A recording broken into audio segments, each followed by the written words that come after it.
is Marcos from Barcelona, but he could be anyone, anywhere. What is about to happen to him occurs daily in offices and homes all over the world.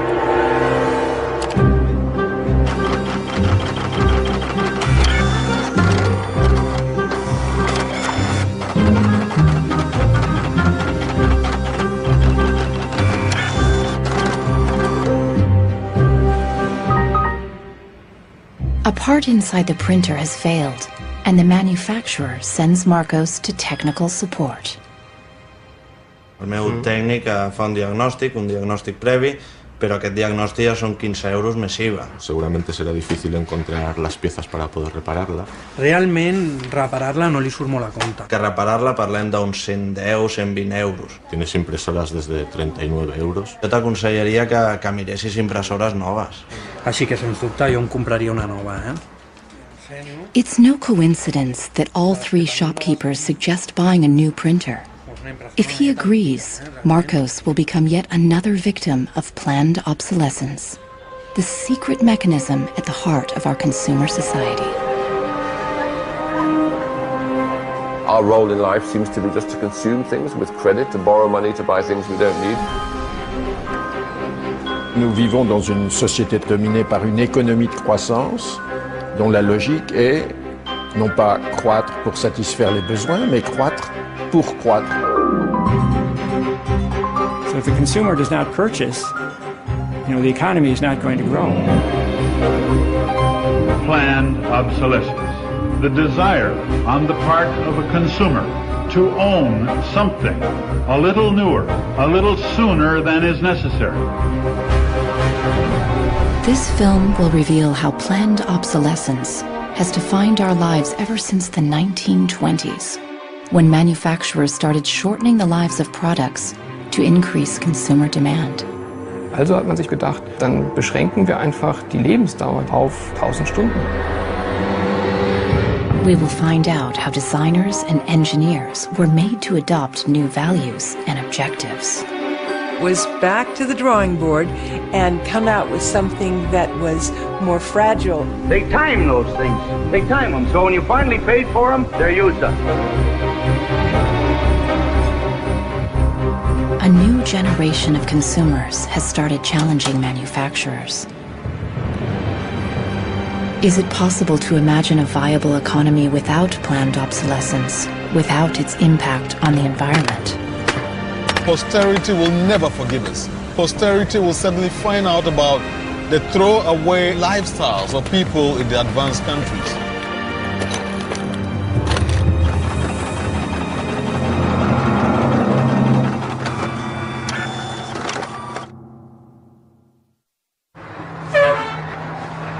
Welcome to Livermore, California, home of the longest burning light bulb in the world.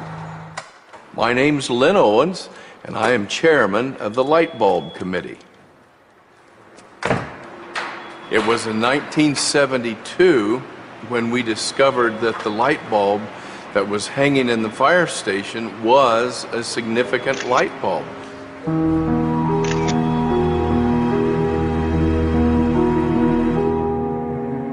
The light bulb at the Livermore fire station has been burning continuously since 1901.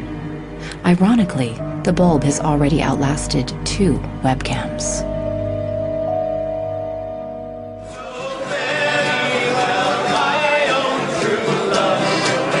In 2001, when the bulb was 100 years old, the people of Livermore threw a big birthday party, American style. I think we were hoping if we would get 200 people, we'd be happy, and we ended up with 800 or 900 people showing up. One nation, under God, indivisible, with liberty and justice. You think that anybody would sing happy birthday to a light bulb? Well, we didn't think they would, but they did.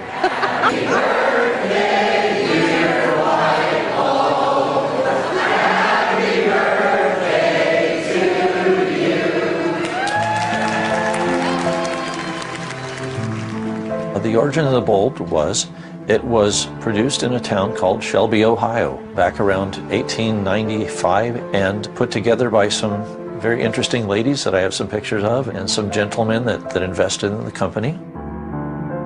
The filament was invented by Adolphe Chaillet. He invented his filament to last.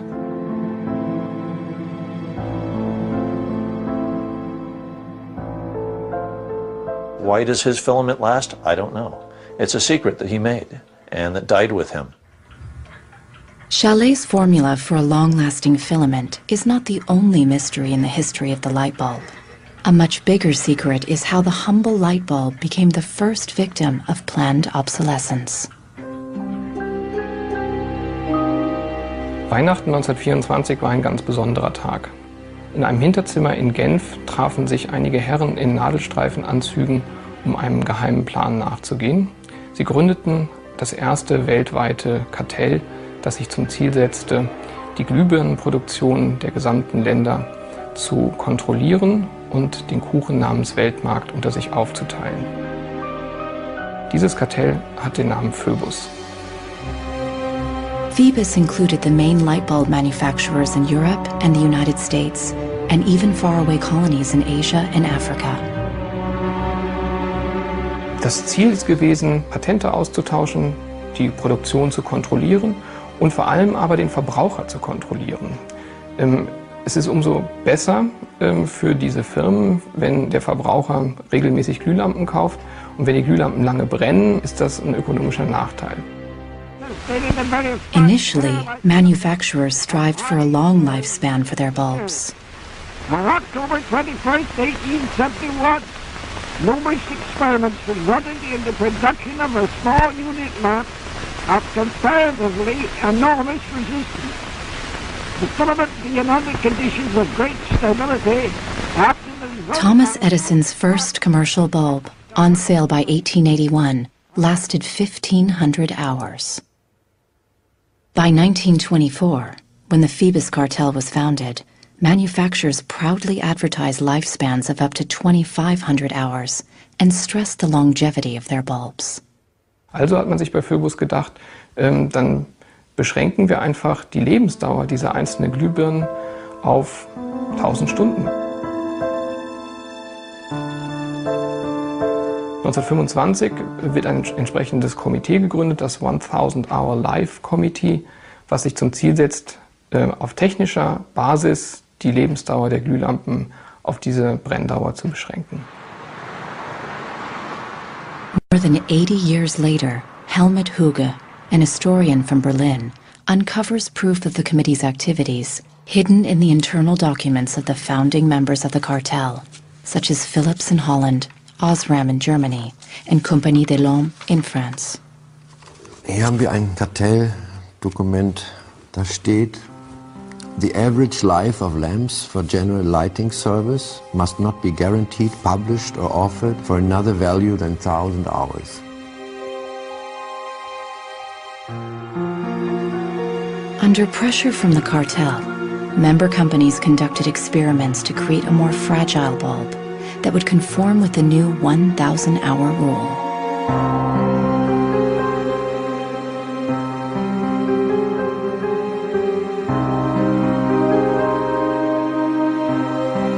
Bulb production was monitored rigorously to make sure cartel members complied. Eine Maßnahme bestand beispielsweise darin, einen Prüfstand zu errichten, in dem viele kleine Sockel zu finden sind, in die dann wiederum einzelne Exemplare aus verschiedenen Produktionsreihen eingeschraubt wurden, und Firmen wie Osram haben dann genauestens protokolliert, wie lange diese Lampen brannten. Phoebus enforced its rules through an elaborate bureaucracy. Members were fined heavily if their monthly life reports were off the mark.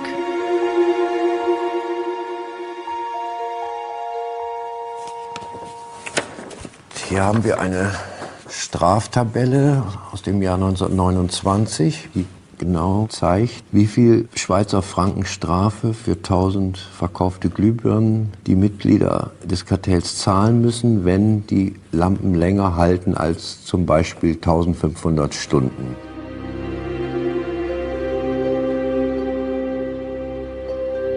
As planned obsolescence took effect, lifespans fell steadily. In just 2 years, they dropped from 2,500 hours to less than 1,500 hours. By the 1940s, the cartel had reached its goal. 1,000 hours had become the standard lifespan for bulbs. I can see how this was very tempting in 1932. I think at the time sustainability was actually substantially less of an issue because I don't think they looked at the planet as being one with finite amount of resources. They looked at it as from an abundance perspective.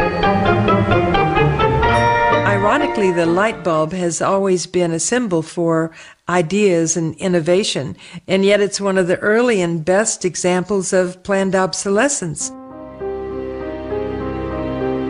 In the following decades, inventors filed dozens of patents for new light bulbs, including one lasting 100,000 hours. None of them reached the general market. Offiziell hat es ja Phöbus eigentlich nie gegeben, wenn auch diese Spuren der Öffentlichkeit nie ganz verborgen gewesen sind. Die Strategie dahinter ist, sich in bestimmten Zeitabständen immer wieder umzubenennen. Dann heißt es mal internationales Elektrizitätskartell, dann mal wieder irgendein anderer Name. Entscheidend ist, dass diese Idee als Institution natürlich weiter besteht.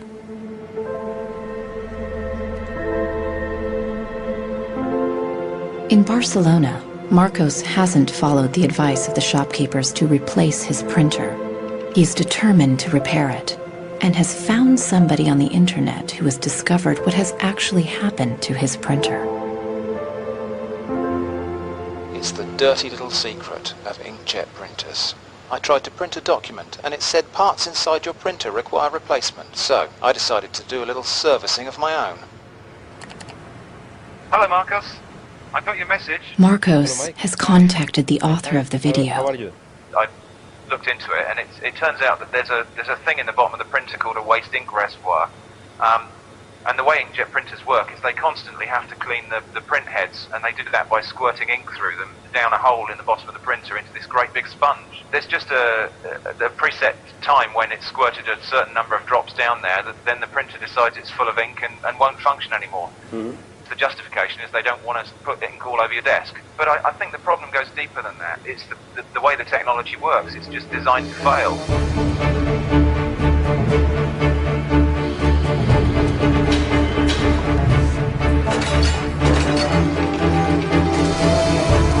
Planned obsolescence emerged at the same time as mass production and the consumer society. The whole issue with products being made to last less long is part of a whole pattern that began in the Industrial Revolution when the new machines were producing goods so much more cheaply, which was a great thing for consumers, but consumers couldn't keep up with the machines. There was so much production. As early as 1928, an influential advertising magazine warned that an article that refuses to wear out is a tragedy of business. In fact, mass production made many goods widely available. Prices fell and many people started shopping for fun rather than need. The economy was booming.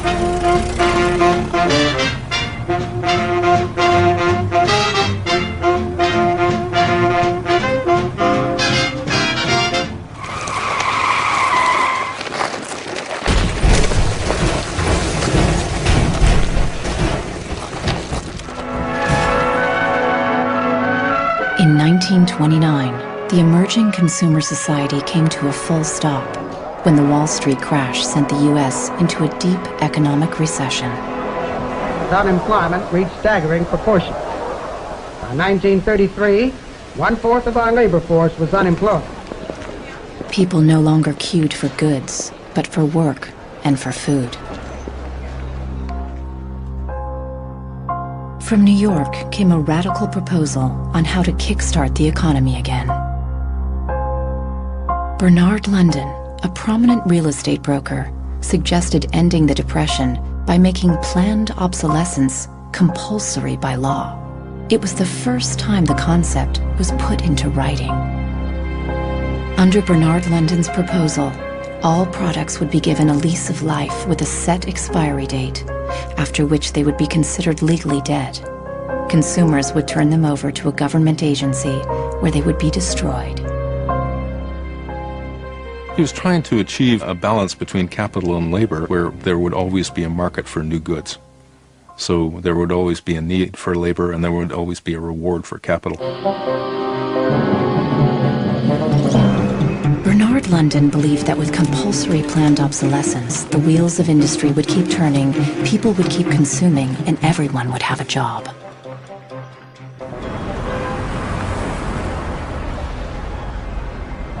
Giles Slade has come to New York to investigate the person behind the idea. He wants to find out if for Bernard London, planned obsolescence was purely about profits or about helping the unemployed. I have a picture of Bernard London. Dorothea Weitzner remembers meeting Bernard London in the 1930s during a family outing. Don't tell me which one he is. And let's see. Ah, isn't that interesting? Yes. Definitely intellectual looking. And you met Bernard London in 1933. When I was about 16, 17, my dad and mother had this big Cadillac car, which was the size of a Zeppelin. Mother was driving like a chauffeur. Dad was in the front, and Mr. and Mrs. London were in the back of the big limousine. Dad said that Mr. London should explain his philosophy to me. He's a very interesting man. And he just told me in a few words that that was his idea to reduce the depression. We were in an economic mess, worse than today even. He was obsessed with this idea, like an artist is utterly obsessed with his paintings, you know. He actually whispered to me in the car, afraid that his theory might be too radical. In fact, Bernard London's proposal was ignored, and obsolescence by legal obligation was never put into practice. 20 years later, in the 1950s, the idea resurfaced, but with a crucial twist. Instead of forcing planned obsolescence on the consumers, they were to be seduced by it. Planned obsolescence. The desire on the part of a consumer to own something a little newer, a little better, a little sooner than is necessary. We certainly in America... This is the voice of Brooks Stevens, the apostle of planned obsolescence in post-war America. This flamboyant industrial designer created everything from household appliances to cars and trains, always with planned obsolescence in mind. In the spirit of the times, Brooks Stevens' designs conveyed speed and modernity. Even the house he lived in was unusual. This is the home that my father designed and that I grew up in. When it was being built out in the suburbs, everybody thought it was going to be the new Greyhound bus station because it did not look like a traditional home.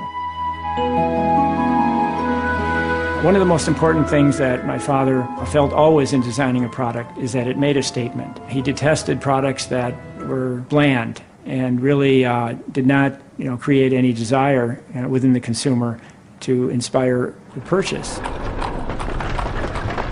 Unlike the European approach of the past where they tried to make the very best product and make it last forever, meaning you bought such a fine suit of clothes that you were married in it and then buried in it and never a chance to renew it, the approach in America is one of making the American consumer unhappy with the product that he has enjoyed the use of for a period, have him pass it on to the second-hand market, and obtain the newest product with the newest possible look.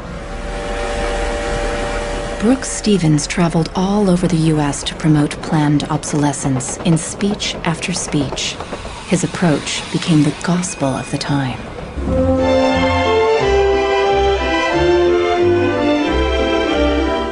Women and men alike are increasingly interested in the look of things.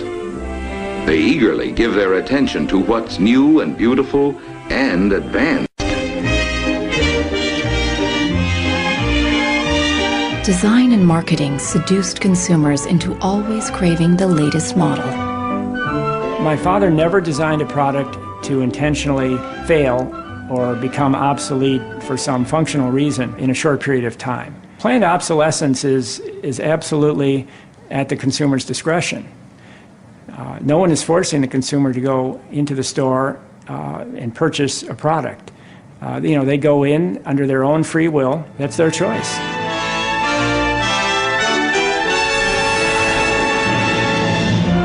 Freedom and happiness through unlimited consumption.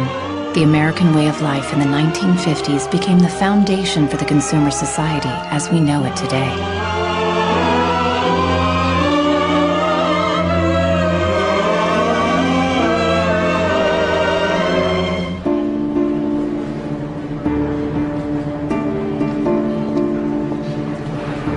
See, without planned obsolescence, these places wouldn't exist.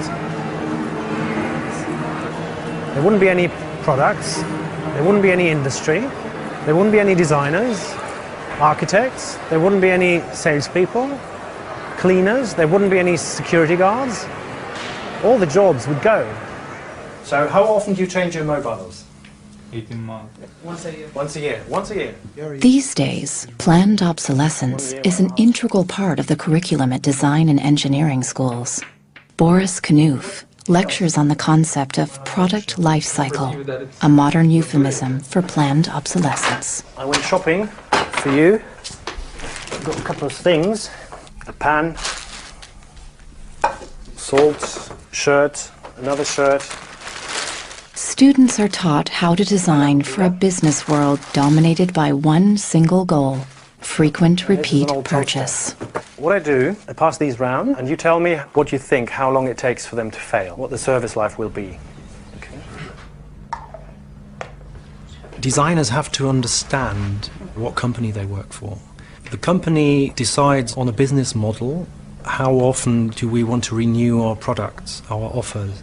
So this brief is given to designers, and designers have to understand and design the product in a certain way so it fits exactly the business strategy of the client they work for.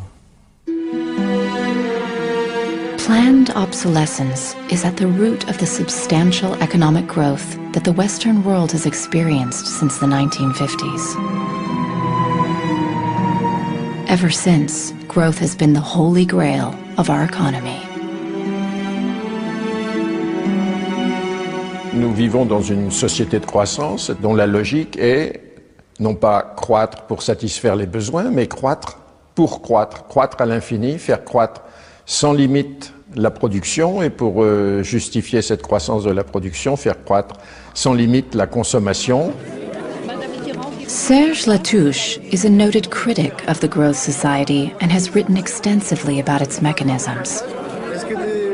Au fond, il y a trois instruments fondamentaux qui sont la publicité, l'obsolescence programmée et le crédit.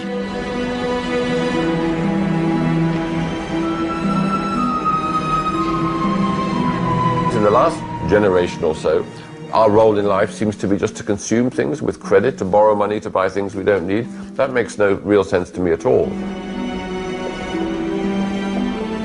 Critics of the growth society point out that it's unsustainable in the long run because it's based on a flagrant contradiction. Celui qui croit qu'une croissance infinie est compatible avec une planète finie est soit un fou, soit un économiste. Le drame, c'est qu'au fond, nous sommes tous des économistes maintenant.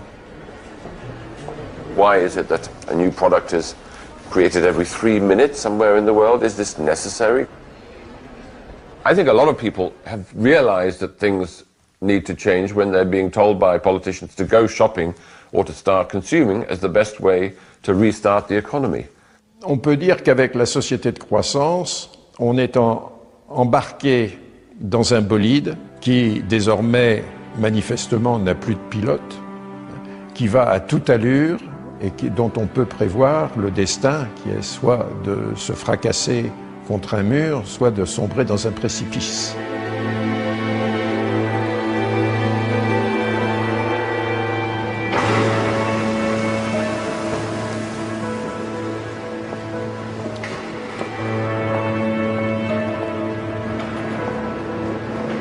Looking at the service manuals of different printers, Marcos realizes that the lifespan of many printers is set by the engineers right from the start.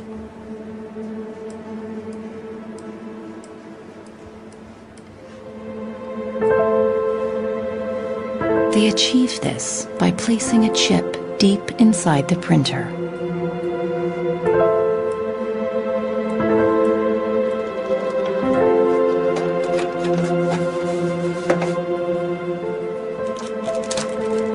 I he trobat el xip, que és una EEPROM, que és un xip on es guarda una compta d'impressions. I quan s'arriba a una determinada compta és quan es bloqueja la impressora i deixa d'imprimir.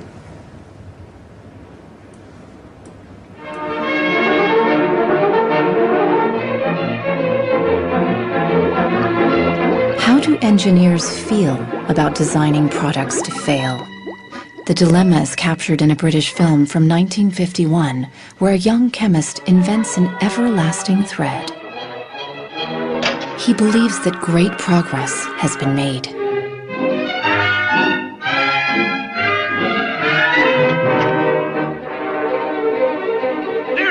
But not everyone is happy with his discovery, and soon he finds himself on the run, not only from the factory owners, but also from the workers, all fearing for their jobs.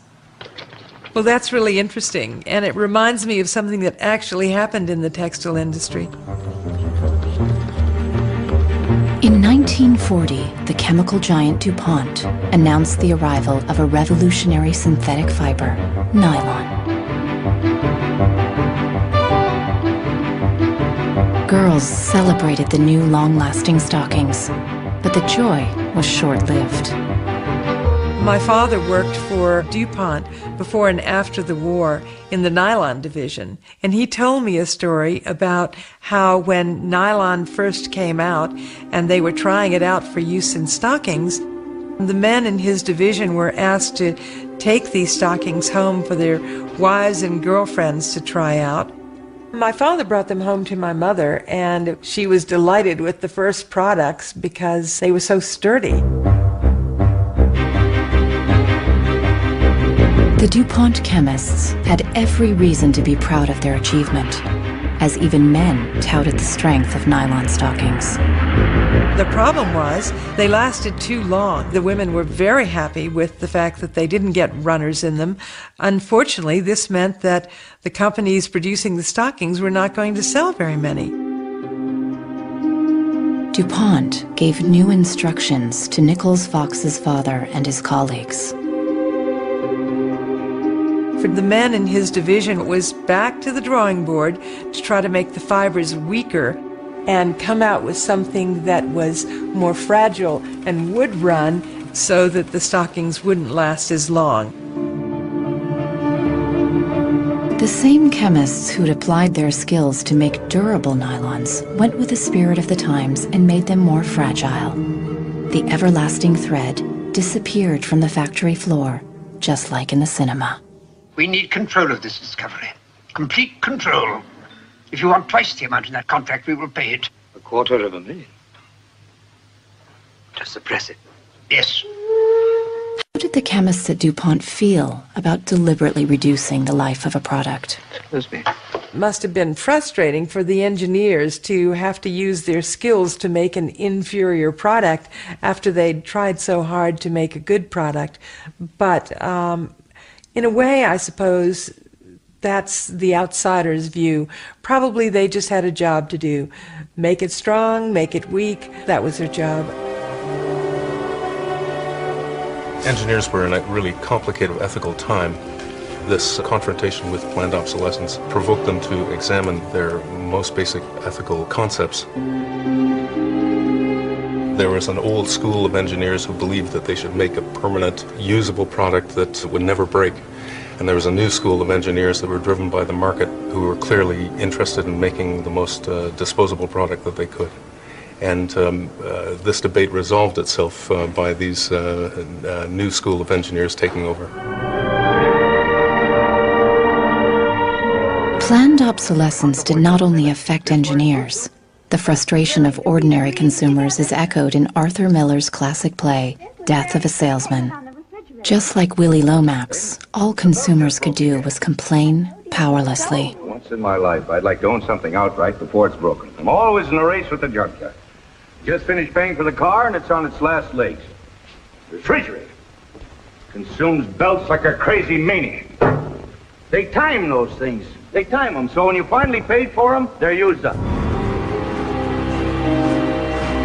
Little did consumers know that on the other side of the Iron Curtain, in the countries of the Eastern Bloc, there was a whole economy without planned obsolescence.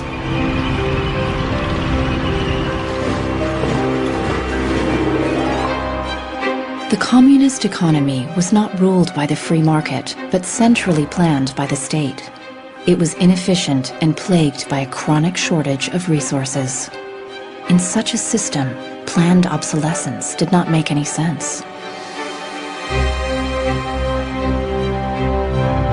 In former East Germany, the most efficient communist economy, official regulations stipulated that fridges and washing machines should work for 25 years. Hier, dieser DDR-Kühlschrank, den habe ich 1985 gekauft. Der ist also mindestens 24 Jahre alt. Und die Glühbirne ist ebenso alt, habe ich noch nie ausgewechselt. Die ist also auch schon fast 25 Jahre alt. In 1981, a lighting factory in East Berlin launched a long-life bulb. They took it to an international lighting fair, looking for buyers from the West. Als die ostdeutschen Glühlampenhersteller 1981 diese Langlebensdauerglühlampen auf der Hannoveraner Messe präsentierten, meinten ihre Westkollegen, ihr wollt euch wohl alle arbeitslos machen. Woraufhin die NAVA-Leute, Ingenieure, antworteten, nein, im Gegenteil, indem wir Ressourcen schonen und den Wolfram nicht verpulvern, behalten wir gerade unsere Arbeitsplätze. The Western buyers rejected the bulb. In 1989, the Berlin Wall came down. The factory was closed, and the East German long-life bulb went out of production. Now, it can only be found in exhibitions and museums.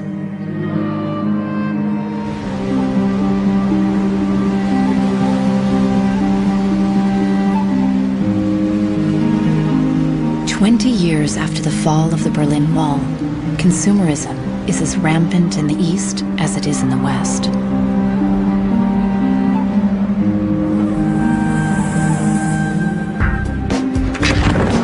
But there is one difference. In the age of the internet, consumers are ready to fight against planned obsolescence. The first movie we made that really broke through was a movie about the iPod. And I was completely broke. And I had gotten this iPod, it was like $500, $400. And about 8 months later, 12 months later maybe, the battery died in it. And I called Apple to ask them to replace the battery. And their policy at the time was to tell their customers to buy a new iPod. You might as well go get a new one. Apple doesn't offer? No. Apple doesn't offer a new battery for the iPod? No. It wasn't that the battery died that was annoying, because in my Nokia cell phone, the battery dies, you buy a new battery. Even in my Apple laptop, when the battery would die, you replace the battery. But in the iPod, this expensive piece of hardware, when the battery died, you had to replace the entire unit. So it was my brother's idea to make a movie about just that. We went around with a stencil spray painting on every iPod advertisement we saw in town. iPod's unreplaceable battery lasts only 18 months. We put the video on our own little site, iPodsDirtySecret.com.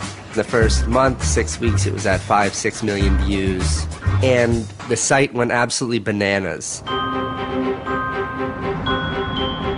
A lawyer in San Francisco, Elizabeth Pritzker, heard about the video and together with her associates decided to sue Apple over the lifespan of the iPod battery.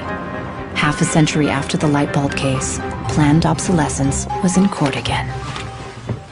When we brought this litigation, this was 2 years after the iPod was introduced, Apple had sold about 3 million iPods nationwide in the United States. Many of the 3 million iPod owners were having battery problems and were willing to sue. One of them was Andrew Wesley. We selected from amongst the consumers who had called us individuals who would serve as representatives in a class action. A class action is really a device that's fairly unique to the United States, where a small group of people stands in the shoes of a large group to bring one claim before a court. My role in that case was as class representative on behalf of thousands, maybe tens of thousands of people. The case came to be known as Wesley versus Apple. When my friends and family learned that this was a major case, they thought I was, becoming a radical. Here I am going to sue. I was the next Aaron Brockovich. In December 2003, Elizabeth Pritzker filed the case at the San Mateo County Court, just a few blocks from the Apple headquarters.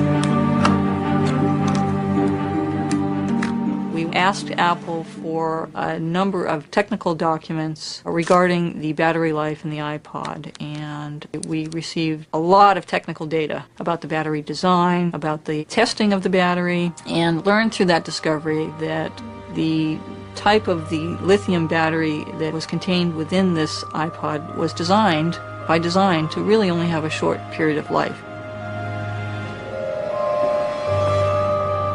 I do think that Apple's development of the iPod was intended to be one of planned obsolescence. After a tense few months, both parties hammered out a settlement. Apple set up a replacement service for the batteries and extended the warranty to 2 years. The claimants were offered compensation. One thing that really bothers me personally is that Apple really promotes itself as a young, hip, forward-thinking company, and for a company like that not to have a good environmental policy that allows consumers to return products for proper recycling and disposal is really counterintuitive and counter to their message.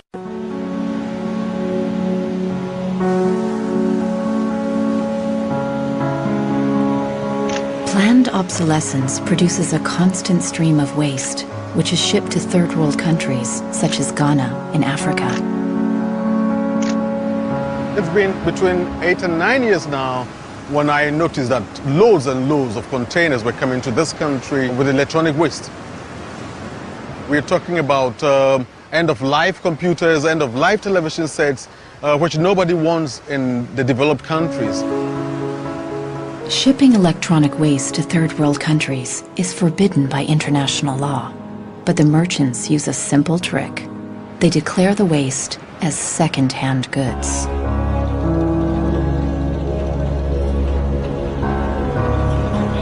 More than 80% of the electronic waste that arrives in Ghana is totally beyond repair, and whole container loads are abandoned at dump sites all around the country. We are at the dump site here in Agbogloshi. In the past, we had this beautiful river called Odo River, that meandered its way through this area. It was teeming. In the past, it had so much fish. So we actually attended a school not very far away from here. So we'd come play football and hang around the river. The fishermen would organize boat rides, I remember very well. But now it's all finished, it's all gone. And that makes me really, really sad. And it makes me angry.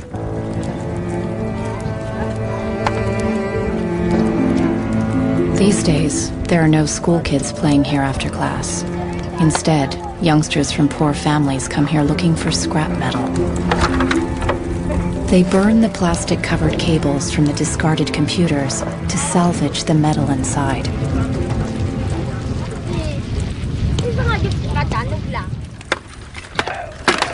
What is left is picked through by the younger children who are looking for any tiny pieces of metal which the older boys may have missed.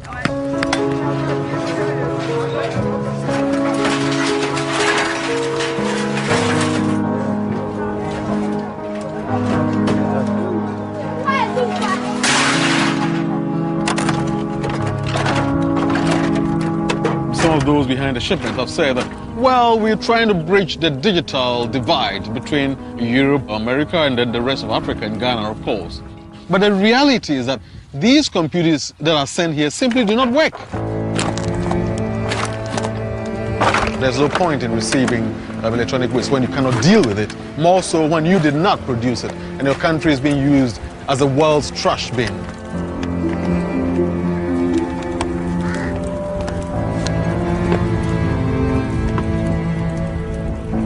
The trash that for so long in the industrial age has been hidden from view is now coming into our lives, and we can actually no longer easily avoid it. The waste economy is reaching its last legs because they don't physically have anywhere else to put the waste.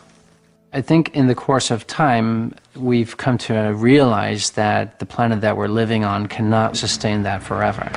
There's a limit to natural resources, and there's a limit to energy resources that we have. Posterity will never forgive us. Posterity will suddenly find out about the throwaway attitudes, the throwaway lifestyles of people in the advanced countries. People all over the world have started acting against planned obsolescence. Mike Anane is fighting against it from the receiving end. He has started by collecting information. This is where I keep the e-waste that have asset tags or property tags. This says Amu Center Nordvest Zeeland. It's from Denmark. This is from Germany, sent here simply to be dumped. Westminster College. Apple should know better. It's a company that claims to be so green. There's a lot of Apple products that are being dumped here. I have a database that contain the asset tags, the contact addresses, telephone numbers of the companies that owned the electronic waste that have been dumped in Ghana. Mike Anane plans to turn this information into evidence for a court case.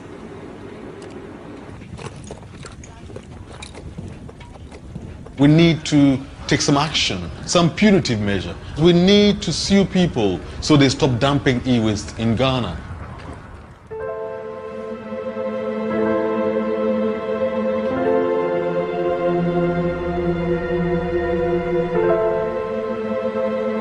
Marcos is on the internet again, looking for a way to extend the life of his printer. He has discovered a Russian website which offers a free software for printers with a counter chip. The programmer has even gone to the trouble of explaining his personal motivation. This happens due to a bad construction. This is their business model, not a good one for user and environment. So I looked and found a way to make user-friendly software to allow active users reset an input counter. Marcos doesn't know what to expect, but downloads the software anyway. From a small village in France, John Thakura fights planned obsolescence by helping people share business and design ideas which come from all over the globe. In all poorer countries, things are repaired automatically. The notion you throw a product away just because it breaks for some reason is completely unknowable and unthinkable, actually, to somebody in the South. In India, there's an actual word, jugaad, to describe this tradition of being able to fix things pretty much regardless of the complexity of it. We try to find people who are actively doing projects in the world rather than just talking about things or making abstract statements about how awful things are or what has to be changed.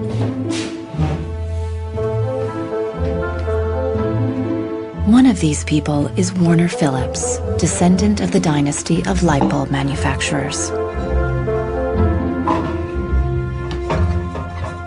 I remember my grandfather taking me to one of the Philips factories in Eindhoven to show me how light bulbs were mass manufactured in factories, which is very, very cool.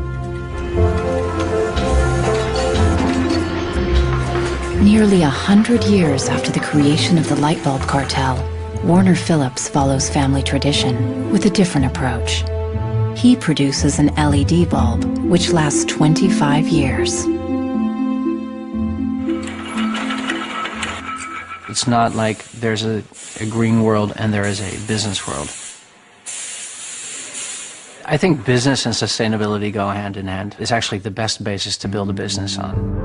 And the only really real way to do that, I believe, is to factor in the true costs of the resources that have been used, but you also look at the energy consumption, you also look at the indirect energy consumption of transportation. Si on faisait vraiment payer aux transporteurs le coût réel du transport, sans parler du fait que le pétrole est une ressource non renouvelable et pour lequel on n'a pas vraiment de substitut, je dirais que le prix du transport devrait être multiplié par 20 ou 30. If you factor all of that into every product that you manufacture, then there will be huge incentives for manufacturers and entrepreneurs all over the planet to make products that last forever. Fighting against planned obsolescence can also be achieved by rethinking the engineering and production of consumer goods. A new concept called cradle to cradle claims that if factories worked like nature, planned obsolescence itself would become obsolete. Wenn man über Umweltschutz redet, meint man bei uns immer sparen, verzichten, vermeiden, reduzieren, Nullabfall, weniger schädlich. Wenn man sich die Natur aber im Frühling anschaut, ein Kirschbaum, kein Sparen, kein Verzichten, kein Vermeiden. Nature produces abundantly, but fallen blossoms, dead leaves, and other discarded materials are not waste. They become nutrients for other organisms. A cycle. Die Natur kennt keine Abfälle, sondern sie kennt nur Nährstoffe. Braungart believes that industry can imitate this virtuous cycle of nature. He proved that this is possible when he redesigned the production process of a Swiss textile company. Wenn man zum Beispiel so einen Stoff hat, dazu ein Sofa damit bezieht oder ein Stuhl, dann sind die Zuschnitte, was man abschneidet, so giftig, dass es als Sondermüll entsorgt werden muss. Braungart found that hundreds of highly toxic dyes and chemicals were routinely used at the factory. For the production of the new fabrics, Braungart and his team reduced the list to 36 substances, all biodegradable. Wir suchen jetzt alle Zutaten raus, dass man sie auch essen könnte. Das heißt, Sie können die klein schneiden und in Müsli packen, wenn Sie wollen. Wenn man eine Müllgesellschaft hat, ist jedes kurzlebige Produkt natürlich ein Müllproblem. Wenn es aber eine Gesellschaft ist, die Nährstoffe macht, ist jedes kurzlebige Produkt wieder eine Chance, etwas Neues zu machen. For the more radical critics of planned obsolescence, reforming production is not enough. They want us to rethink our entire economic system and our values. C'est une vraie révolution. C'est d'abord une révolution culturelle, parce que c'est un changement de paradigme, c'est un changement de mentalité. This revolution is called degrowth. Serge Latouche travels from conference to conference explaining how to get out of the growth society altogether. La décroissance, c'est un slogan provocateur qui a pour fonction de rompre avec le discours un peu euphorisant de la croissance possible, infinie, soutenable, et donc pour marquer la nécessité de changer de logique. L'essentiel du programme, en quelque sorte de la décroissance, tient en un mot réduire. Réduire notre empreinte écologique, réduire nos gaspillages, notre surproduction, notre surconsommation. Réduisant la consommation, en réduisant la production, mais en libérant du temps libre, on peut développer d'autres formes de richesse qui ont l'avantage de ne pas s'épuiser quand on les consomme, comme l'amitié, le savoir. We increasingly rely on objects to give us a sense of self-esteem and identity. It's partly the consequence of the breakdown of things that used to give us identity, like membership of a community or relationship to the land, or all sorts of soft and social things which have been replaced by consumerism. Si le bonheur dépendait du niveau de consommation, on devrait être dans la félicité absolue, parce que nous consommons 26 fois plus que du temps de Marx, mais toutes les enquêtes montrent que les gens ne sont pas 20 fois plus heureux, parce que le bonheur est toujours quelque chose de subjectif, évidemment. Critics of degrowth fear that it will destroy the modern economy and take us straight back to the Stone Age. Revenir à une société soutenable, c'est-à-dire une société dont l'empreinte écologique ne dépasse pas une planète, eh bien, ça n'est pas revenir à l'âge de pierre, c'est revenir, toutes choses égales d'ailleurs, pour un pays comme la France, aux années 60. Ça n'est pas vraiment l'âge de pierre.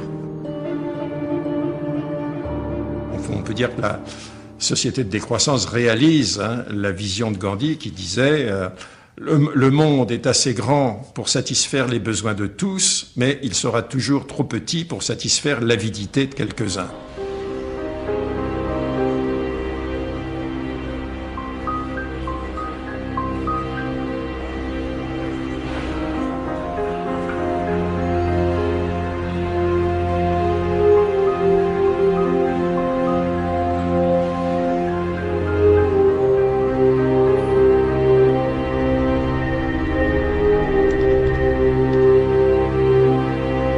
Marcos is installing the Russian freeware on his computer.